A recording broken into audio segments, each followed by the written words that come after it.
Welcome back to my channel, everyone. Today I'm going to be showing you a unique candy tray for Halloween.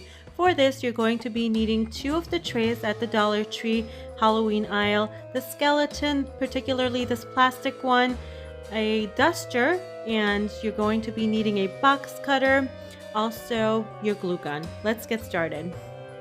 First off, we need the stick of the duster. So basically, in order to use that, I'm going to go ahead and rock the duster back and forth, and the metal piece inside will give out, and you can easily separate the head of the duster from the stick.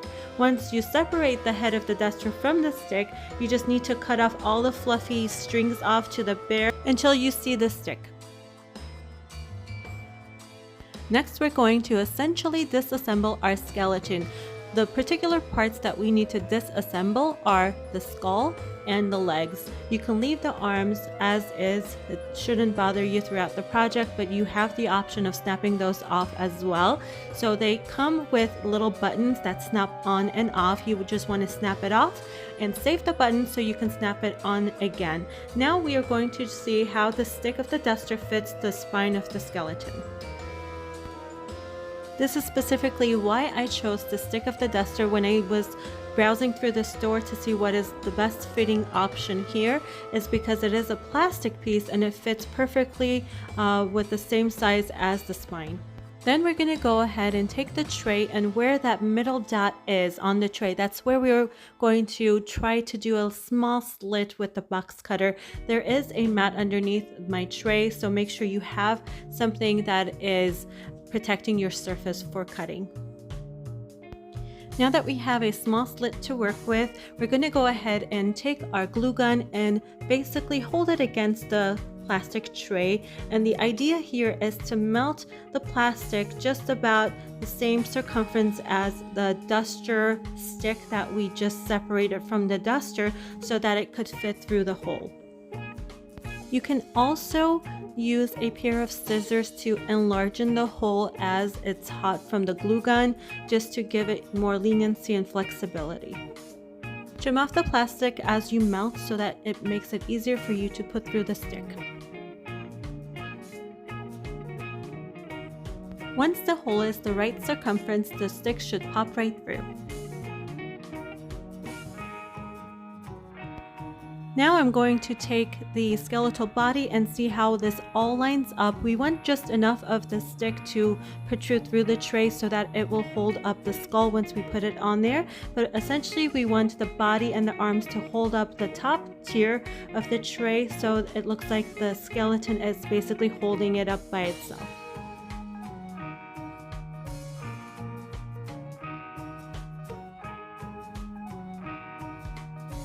Once I'm happy with the alignment, I'm going to flip the tray over so that the stick is now standing vertically, and I'm going to take my glue gun and put a bunch of glue on the back spine of the skeleton. And if you have an extra pair of hands to help you here, it's all the better, because this part can be tricky. We don't have anything kind of stabilized just yet, so the stick is going to want to move on you.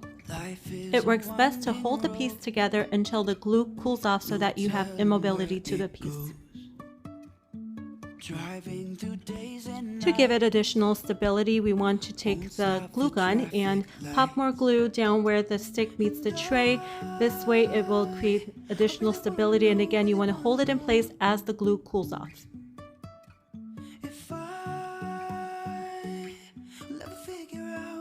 Once the piece is stabilized, I'm going to add additional support to the spine of the skeleton by creating a zigzag pattern with the glue gun, and this will hold it all in place.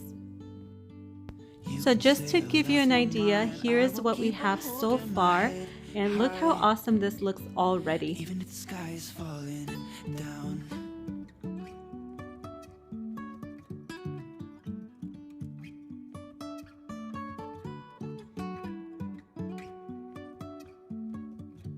Next, we're going to work on the second tray. Again, you want to repeat the process with the glue gun by melting it where the hole of the middle of the tray is, and creating a hole that's big enough for the stick to fit through. This is where the pelvic area is going to essentially lie down on the tray. So here I've created the hole, but because this particular piece of the stick has where the duster met the stick before and we basically disassembled it, it makes it harder for it to stick. So you want a lot of glue on this area. And then additionally, I took a plastic piece that I had lying around the house and attached it to the bottom so that it could create additional support. Here's what it looks like, and this piece is actually a salad to-go box that I had, and I usually save the lids for painting projects. I hate to waste plastic and save pieces if I can, so that's pretty much what I have over here. Here's what we have so far. The piece is coming along very nicely. Now we need to stabilize the pelvic piece onto the bottom tray for additional support. And you just simply want to take your glue and put glue on both sides and stabilize that.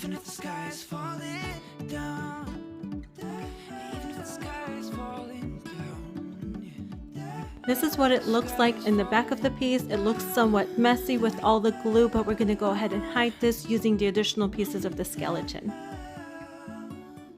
Next, I'm going to work on the skull of the skeleton. So it comes with this piece that is made for you to hang it on the wall. It's that round little piece, so you can put a nail through it or something like that and hang it on the wall. But we're going to go ahead and cut that piece off so it gives it a nice clean edge.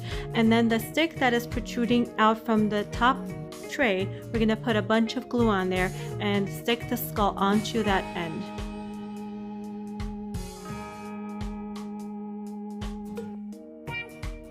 Now I'm going to work with the legs of the skeleton, and because they were pretty long, I've decided to just work with the piece that has the foot attached to it and finalize that portion for the piece. And I'm going to use the upper piece of the leg to finalize and give it a better look on the back of the project. Because we have so much glue on the back, these pieces would be wonderful to hide it all.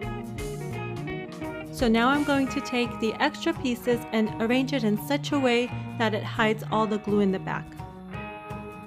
Here I have the two pieces and they're both blocking both of the sides, which is great, and I'm going to connect them in the middle.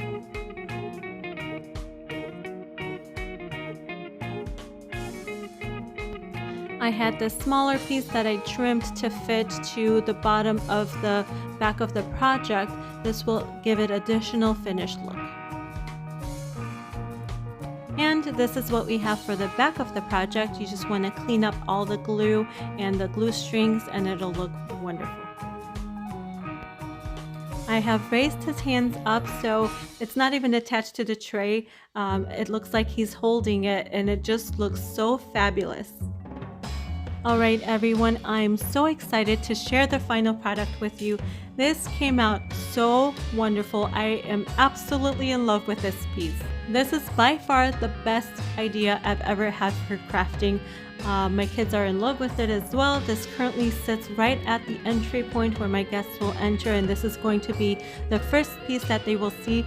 Who would have thought $4 worth of items from the Dollar Tree will yield such a high-end project? I am just blown away that all these products came out of Dollar Tree. I hope you all try this at home and see how easy it is. This makes for such a great conversation piece, and nobody's gonna know that you actually made this. This looks so high-end, and I really hope you will consider subscribing to my channel. Give it a thumbs up and share it with a family or a friend. All these actions will help to support my channel. Thank you so much for watching and hope to see you back soon.